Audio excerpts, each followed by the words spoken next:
Sahyadri bulletin media partner नगर Sahyadri associated bye Sahyadri publication.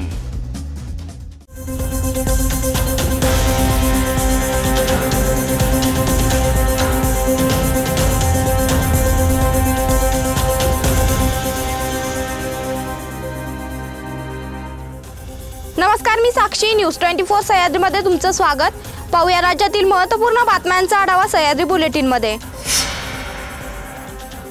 Rashtrawadi Congress Sharadchandra Pawar पक्षाचे माळशिरस विधानसभा मतदारसंघाचे आमदार उत्तम जानकर यांनी ईव्हीएम मध्ये छेडछाड करून महायुतीचा विजय झाल्याचा गंभीर आरोप याआधी केला आहे। आता मोहित कंबोज यांनी ईव्हीएम घोटाळा केल्याचा सनसनाटी दावा उत्तम जानकर यांनी केलाय। यामुळे राजकीय वर्तुळात खळबळ उडाली असून भाजपाचे जलसंपदा मंत्री राधाकृष्ण विखे पाटील यांनी उत्तम जानकर यांच्यावर पलटवार केलाय। जानकर हे अपघाताने आमदार झाले असे विखे पाटील म्हणाले। ईव्हीएम मशीनची जबाबदारी मोहित कंबोज यांच्यावरती होती आणि त्यांनी ईव्हीएम घोटाळा केल्याचा आरोप उत्तम जानकर यांनी केला। मार्करवाडी येथे आंदोलनानंतर सातत्याने जानकर हे ईव्हीएम घोटाळ्यावर बोलत होते। मात्र त्यांच्याच पक्षाच्या ज्येष्ठ नेत्या खासदार सुप्रिया सुळे यांनी ईव्हीएमवर पुराव्याशिवाय आरोप करणे चुकीचे असल्याचं सांगितल्याने मार्करवाडी येथील विषय मागे पडला होता। माजी आमदार लता सोनवणे यांच्या कार्यकाळात मंजूर झालेल्या रत्नावती नदीवर पुलाच्या कामाची आमदार चंद्रकांत सोनवणे यांनी प्रत्यक्ष पाहणी करून अधिकाऱ्यांना सूचना दिल्या। या परिसरातील नागरिकांना नगरपालिकेचे पाणी गेल्या 10 दिवसांपासून मिळाले नसल्याने नागरिकांनी आमदार सोनवणे यांच्याकडे तक्रार केली। चंद्रकांत सोनवणे यांनी तत्काळ पाणी पुरवठा करणाऱ्या अधिकाऱ्यांना बोलावून नागरिकांना तत्काळ पाण्याची व्यवस्था करण्याच्या सूचना दिल्या। चोपडा शहरातील पेयजल योजना तत्कालीन पदाधिकाऱ्यांनी घाईघाईने लोकार्पण केली, परंतु ती पेयजल योजना अपूर्ण असल्याने नागरिकांना 8 दिवसानंतर पाणी मिळत आहे। नागरिकांना 1 ते 2 दिवसाआड पाणी मिळेल यासाठी आपण प्रयत्न करणार असल्याचं आमदार प्राध्यापक चंद्रकांत सोनवणे यांनी सांगितलंय। गोंदियाच्या गोरेगाव तालुक्यातील साईटोला येथे जिल्हा परिषदेची 1ली ते 4थी पर्यंत शाळा आहे। काल दुपारी 3 वाजेच्या सुमारास विद्यार्थी वर्गात असताना अचानक स्लॅबचा प्लास्टर बसलेल्या विद्यार्थ्यांच्या डोक्यावर पडल्याने एक विद्यार्थी जखमी झाला। जिल्हा परिषद प्राथमिक शाळा येथे एकाच खोलीत 4 वर्ग शैक्षणिक धडे घेत असताना येथील 3रीचे 6 विद्यार्थी गणवेश पाहण्यासाठी आले होते। अचानक त्यांच्या अंगावर स्लॅबचा प्लास्टर कोसळल्याने एक विद्यार्थी जखमी तर 3 विद्यार्थी किरकोळ जखमी झाल्यात। लगेच जखमी विद्यार्थ्यांना प्राथमिक आरोग्य केंद्र कुराडी येथे औषध उपचारासाठी नेण्यात आले। सदर इमारत जीर्ण झाली आहे। या संदर्भात अनेकदा शिक्षण विभागाला माहिती देण्यात आली होती, पण शिक्षण विभागाच्या दुर्लक्षित धोरणामुळे विद्यार्थी जीव मुठीत घेऊन वर्गात बसायचे। यात काल गुरुवारी ही घटना घडली, मात्र सुदैवाने यात कोणतीही मोठी हानी झाली नाही। जालन्यात राज्य रस्ता सुरक्षा अभियान राबविण्यात येत आहे। 1 ते 31 जानेवारी दरम्यान हे अभियान होणार आहे। उपप्रादेशिक परिवहन कार्यालय जालन्याच्या वतीने आयोजित अभियान रस्ता सुरक्षा रथ आणि रॅलीचे उद्घाटन जिल्हाधिकारी डॉक्टर श्रीकृष्ण पंचाळ आणि जिल्हा पोलीस अधीक्षक अजय कुमार बन्सल यांच्या हस्ते हिरवी झेंडी दाखवून करण्यात आला। यावेळी जिल्हा शल्य चिकित्सक डॉक्टर राजेंद्र पाटील, महानगरपालिका उपायुक्त नंदा गायकवाड, स्वामी विवेकानंद स्पर्धा परीक्षा प्रबोधिनीचे संचालक सुधीर हजारे यांची प्रमुख उपस्थिती होती। या रॅलीला जिल्हाधिकारी कार्यालयापासून सुरुवात होऊन मोतीबाग औरंगाबाद चौफुली मार्गे उपप्रादेशिक परिवहन कार्यालय येथे रॅलीचा समारोप करण्यात आला। नवी मुंबईतील कामोठे सेक्टर 6 मधील ड्रीम्स अपार्टमेंटमध्ये दोघांची हत्या झाल्याचा प्रकार समोर आलाय। घरात आई आणि मुलाचा मृतदेह मिळाल्याने परिसरात एकच खळबळ उडाली होती।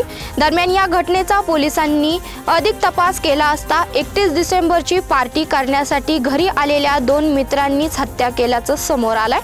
नशेमध्ये असताना मित्रांमध्ये वाद झाला आणि या वादातून आई आणि मुलाची हत्या करण्यात आली। तर अवघ्या 24 तासांमध्ये पोलिसांनी आरोपींना ताब्यात घेतलं असून सध्या आरोपींना पोलीस कोठडी सुनावण्यात आली आहे। सह्याद्री बुलेटिन मध्ये घेऊया छोटीशी विश्रांती। रोखोक पत्रकारिता, निर्भीड बाणा आणि कणखर भूमिका, महाराष्ट्राचा सखा, सत्याचा पाठीराखा, शब्दांचं सामर्थ्य, विश्वसनीयतेची उंची, न्यूज 24 सह्याद्री। विश्रांतीनंतर तुमचं पुन्हा एकदा स्वागत। पाहूया पुढील बातम्या। कल्याण डोंबिवली महापालिकेने नवीन वर्षात फेरीवाले आणि अतिक्रमणधारकांविरोधात आक्रमक पवित्रा घेतला। फेरीवाल्यांमुळे पदचाऱ्यांना होणाऱ्या गैरसोयीवर उपाययोजना म्हणून विविध भागांमध्ये अतिक्रमण हटविण्याची मोहीम सुरू केली आहे। काल दुर्गाडी किल्ला आणि संदानंद चौक अतिक्रमण विरोधी कारवाई करण्यात आली। आज डोंबिवली स्टेशन परिसरातील तीव्र आंदोलन कारवाई करण्यात येत असून पुढील काही दिवसात बैल बाजार, मार्केट परिसर आणि अन्य ठिकाणीही ही मोहीम राबविली जाणार आहे। पालिकेच्या अधिकाऱ्यांनी स्पष्ट केलंय की फेरीवाल्यांनी आणि अतिक्रमण करणाऱ्यांनी स्वतःहून पदचारी मार्ग मोकळे करावेत, अन्यथा कठोर कारवाईला सामोरे जावं लागेल। मकर संक्रांतीला 3 दिवस येवल्यामध्ये मोठा पतंग उत्सव साजरा करण्यात येतो। मात्र या पतंग उत्सवात पतंग उडविण्याकरिता सर्रासपणे नॉयलन मांजाचा वापर होत असल्याने नॉयलन मांजा नागरिकांनी वापरू नये यासाठी येवला शहर पोलीस, महसूल प्रशासन व नगरपालिकेच्या वतीने जनजागृतीसाठी शांतता कमिटीची बैठक ठेवण्यात आली होती। नॉयलन मांजाचा वापर करणाऱ्यांवर तसेच लहान मुलांनी मांजा वापरल्यास त्यांच्या पालकांवर कारवाई करण्याचा निर्णय या बैठकीत घेण्यात आला। तसेच पतंग उडविण्यांवर ड्रोनद्वारे देखील नजर ठेवण्यात येणार आहे। आषाढी असो की कार्तिकी किंवा अगदी 15 दिवसांच्या एकादशीला सुद्धा सावळ्या विठुरायाच्या दर्शनासाठी भाविक असुसलेला असतो। विठुरायाच्या दर्शनासाठी राज्यभरातून अनेक भाविक पंढरीत येत असतात। श्री विठ्ठल रुक्मिणी मंदिर समितीने वृद्ध तसेच अपंग, दिव्यांग असलेल्या म्हणजेच त्यांना नीट चालता येत नाही अशा भाविकांसाठी विशेष सोयी केल्यात। या भाविकांना वेगवेगळ्या रांगेतून सोडले जाते, त्यामुळे त्यांना त्रास सहन करावा लागत नाही। या सोयीचा लाभ अनेक भाविक घेत आहेत।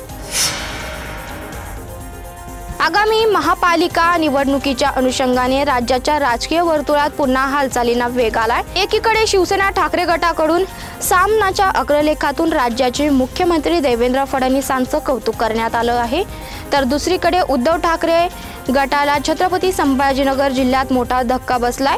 छत्रपती संभाजीनगरचे माजी महापौर नंदकुमार घोडले आणि त्यांची पत्नी यांनी शिवसेना ठाकरे गटाला अखेर जय महाराष्ट्र करत ठाकरे गटाला रामराम ठोकलाय, तर नंदकुमार घोडले आणि त्यांची पत्नी उपमुख्यमंत्री एकनाथ शिंदे यांच्या शिवसेनेत प्रवेश केलाय। पुढे आलेल्या माहितीनुसार आजच एकनाथ शिंदे यांच्या उपस्थितीत हा पक्षप्रवेश झाला। बीड जिल्ह्यातील सरपंच संतोष देशमुख यांची निर्गुण हत्याचे प्रकरण राज्यभर गाजत असताना ठाणे जिल्ह्यातही अजनूप ग्रामपंचायतीच्या माजी सरपंचावर भर रस्त्यात कार अडवून त्यांच्यावर अज्ञात हल्लेखोरांकडून प्राणघातक हल्ला केल्याची घटना समोर आली आहे। या धक्कादायक बाब म्हणजे या हत्येत माजी सरपंचाचे दोन्ही पाय तोडल्याने त्यांच्यावर कल्याणमधील एका खासगी रुग्णालयात उपचार सुरू आहे। या प्रकरणी कासार पोलीस ठाण्यात अज्ञात हल्लेखोरांविरोधात गुन्हा दाखल करून पोलिसांनी त्यांचा शोध सुरू केलाय। कदम उघडे असे हल्ल्यात गंभीर झालेल्या माजी सरपंचांचं नाव असून त्यांच्या कारची देखील तोडफोड करण्यात आली आहे। सह्याद्री बुलेटिन मध्ये इथेच थांबतोय। तुम्ही पाहत राहा न्यूज 24 सह्याद्री।